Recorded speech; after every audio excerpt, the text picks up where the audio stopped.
This is the ball module. First, we included a parameter file which declares the parameter for our screen width and height. And we set our ball position to begin with at the center of the screen. So screen width divided by 2, screen height divided by 2 will get us as the center.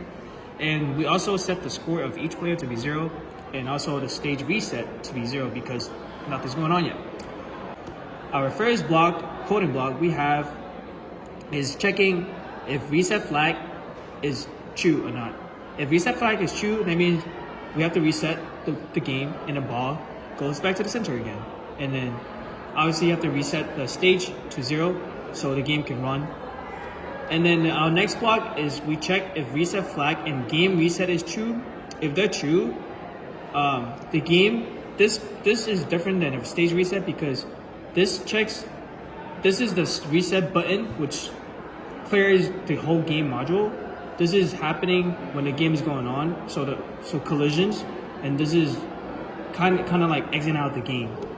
And then we have ball velocities. This happens when ball collides with the paddle. As you can see, if the ball is going in a positive x direction, the velocity is positive, so we want to reverse that velocity. And then we add the velocity to the initial ball position. So this is the ball collision module. So over here, we're just defining our variables. In this always block, if there's a reset signal, so if somebody has scored, we want the ball to go back to the center. And when it's at the center, the velocity will have to change. Down here is, we will calculate the distance between the paddle and the ball. It finds the magnitude of this distance, so any negative signs will get negated by 2's complement. This same behavior is repeated for the second paddle.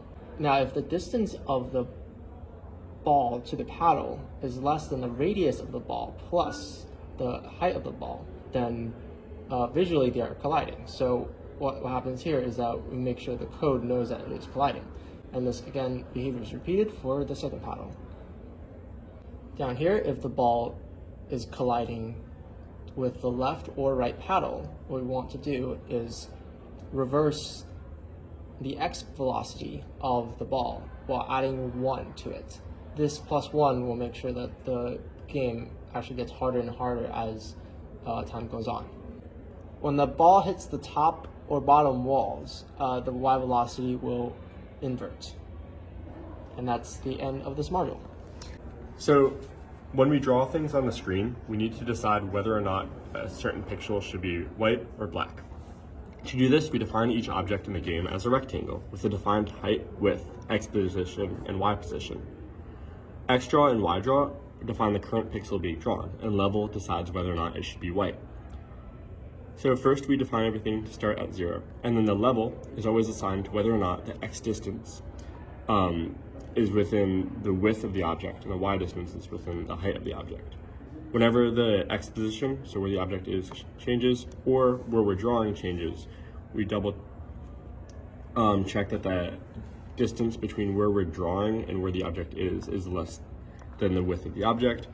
And whenever the y position changes and whenever where we're drawing changes, we double check that the distance between where we're drawing and where the object is less than the height of the rectangle. So this is the paddle module, which controls the position and velocity of the paddle. So initially the paddle velocity will be 2 constant, and the initial position of the paddle is at 240. This is the height of the paddle. The x position of the paddle is constant, which is defined elsewhere. And in this always block, every clock cycle we check if there is a reset signal. So this is the top module. Its inputs and outputs handle all the peripherals to our program.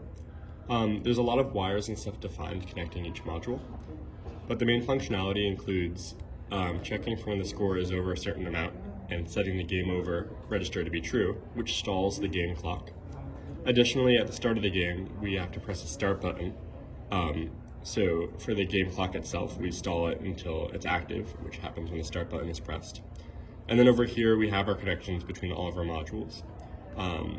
With a few clocks going on, we have our system clock, that gets divided for VGA, for a VGA clock. It goes from 100 megahertz to 25 megahertz in order to properly drive our display. And then we divide that clock one more time for the game because our velocities are all integers. So by slowing it down a little bit more, we have a little bit more precision for all of our objects' velocities. And then at the bottom, we just have some final VGA logic that allows us to control how things are displayed. So this is a score module that takes in inputs from the top module, which is what L score and R score is, and also communicates with ball. So to begin, we're defining a reset flag, or when the score is reset, as 0, and the initial 7-segment display to be 7 bits of 0, which displays a number of zeros at the 4 rightmost numbers. And this will activate the leftmost integer of the 4 anodes. Initially, we set both the scores to 0 for both left and right. And we're going to have a counter that blinks really fast through all the LEDs. Same with the displayed number as well. And LED BCD is just the current 4-bit number of the integer that we want to display before it gets translated to the 7-bit number that the 7-segment display knows for that one number. And refresh counter and LED activating counter is just the refresh period for 300 hertz in terms of displaying the anode. So it does it really fast, and it displays each number, but what we see to the human eye is just those 4 individual numbers on the segment display. So initially, we turn the L score and R score from the top module into one number called displayed number that is in the thousands. So we have 4 numbers, L score, 0, 0, and the R score. And this will be important later on as how we display the numbers. And this is if the reset button is clicked. This is if the reset button is clicked, we will refresh the counter as well as refreshing the scores. And then this is anode activation, so which integer is activated or light up. And so we have a bunch of case statements, but it doesn't really matter to the human eye what we see because it's just iterating through these integers really, really fast. But you will see that LED BCD is assigned to a different number every single time because in reality, the 7-segment display is displaying one number at a time, but because of the cycles, as we're dividing by 1,000, 100, and then 10, we are seeing different numbers. So for example, if L, the left has a score of 5 and the right has a score of 3, our number based on this thousands division and multiplication will be 5003, and we will divide by 1, 10, and 100 to display 5 on the left, 0, 0 in the middle, which are just filler numbers for when you have to display the score, and 3 on the very most right, based on this case statement. And then based on those integers, we will go here and we will convert it to the 7-segment 7-bit number that processes those, like which lights are on the actual 7-segment display. That's it. This is a demo of the switching of the paddles.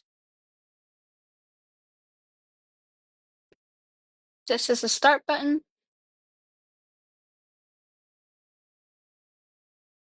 This is reset.